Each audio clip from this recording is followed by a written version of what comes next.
এই মুহূর্তে আমি আছি রংপুর জেলার পীরগাছা থানার ঐতিহ্যবাহী নাপাইচণ্ডীর মেলায়, যা 1783 সালের কৃষক বিদ্রোহের স্মৃতি বহন করে। এটি দেবী চৌধুরানী ও শিবচন্দ্র রায়ের নেতৃত্বে ইংরেজদের বিরুদ্ধে সংগ্রামের কথা স্মরণ করায়। এই মেলা আপনার পরিবারের প্রজন্মের স্মৃতির সাথে জড়িত, যা গ্রাম বাংলার ঐতিহ্য প্রতিফলিত করে। এটা শুধু একটি মেলা নয়, এটা রংপুর জেলার পীরগাছা থানার চণ্ডীপুরের 1783 সালে কৃষকদের বিদ্রোহের স্মৃতিচিহ্ন। এই মেলা বৈশাখ মাসের প্রতি বৃহস্পতিবার অনুষ্ঠিত হয়, যেখানে হাজার হাজার মানুষ জমায়েত হয় এবং সেই সাথে দেবী চৌধুরানী ও শিবচন্দ্র রায়ের সাহসিকতার কথা স্মরণ করিয়ে দেয়, যারা ইস্ট ইন্ডিয়া কোম্পানির অত্যাচারের বিরুদ্ধে লড়াই করেছিলেন।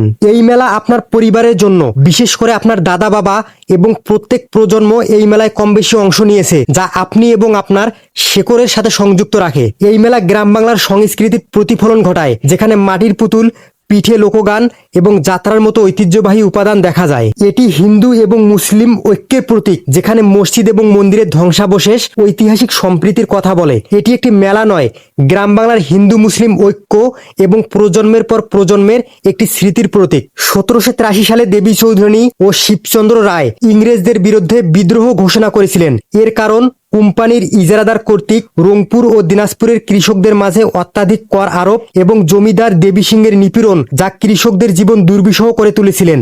এর ফলে মন্তনা স্টেটের জমিদার দেবী চৌধুরানী ও ইটাকুমারী ফতেপুর চাকলার জমিদার শিবচন্দ্র রায়ের নেতৃত্বে কৃষকেরা বিদ্রোহ ঘোষণা করে, যা দিনাজপুর এবং রংপুরের গ্রামে গ্রামে ছড়িয়ে পড়ে। দেবী চৌধুরানী, যিনি জয় দুর্গা দেবী নামে পরিচিত ছিলেন, তিনি একজন সাহসী নেত্রী ছিলেন, যিনি কৃষকদের সাথে কাঁধে কাঁধ মিলিয়ে ইংরেজদের বিরুদ্ধে লড়াই করেছিলেন। বৈশাখ মাসের প্রথম বৃহস্পতিবার নাপাইচণ্ডীর প্রান্তরে তিনি এবং তার অনুগামীরা ইংরেজদের বিরুদ্ধে মরণ যুদ্ধে লাফিয়ে পড়ে। এই সময় দেবী চৌধুরানী, শিবচন্দ্র রায় ও তার ভাই কৃষ্ণকিশোর চৌধুরী এবং ফকির সন্ন্যাসী সহ অনেকেই নিহত হন।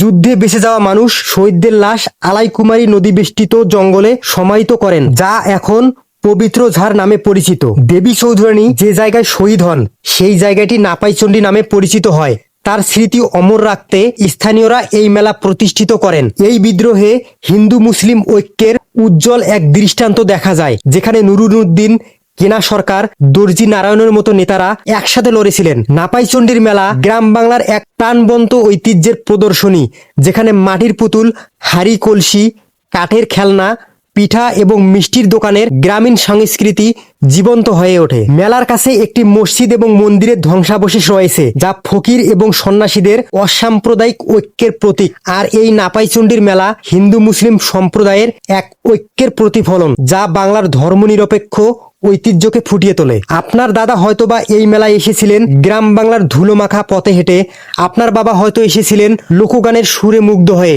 আপনি হয়তোবা এসেছেন নাগরদোলা হাসিয়ার মানুষের জনসমুদ্রে মিশে। এই মেলা প্রজন্মের পর প্রজন্মকে এক অদৃশ্য সুতোয় বেঁধে রেখেছে, যা আপনাকে আপনার শিকড়ের কাছে নিয়ে আসে। এটি শুধু একটি মেলা নয়, এটি একটি আবেগ, যা দেবী চৌধুরানীর সাহসিকতা ও শিবচন্দ্র রায়ের নেতৃত্ব এবং শহীদের ত্যাগের কথা মনে করায়। এই মেলা গর্ব, এই মেলা আমাদের স্মরণ করিয়ে দেয় আমাদের পূর্বপুরুষেরা কিভাবে অন্যায়ের বিরুদ্ধে লড়েছিলেন। আমাদের দায়িত্ব এর ঐতিহ্য রক্ষা করা। এই মেলার ঐতিহ্যবাহী স্থানগুলো পর্যটক কেন্দ্রে রূপান্তর করা গেলে এটি বাংলাদেশের সংস্কৃতি এবং ঐতিহ্যকে বিশ্বের কাছে তুলে ধরতে পারে।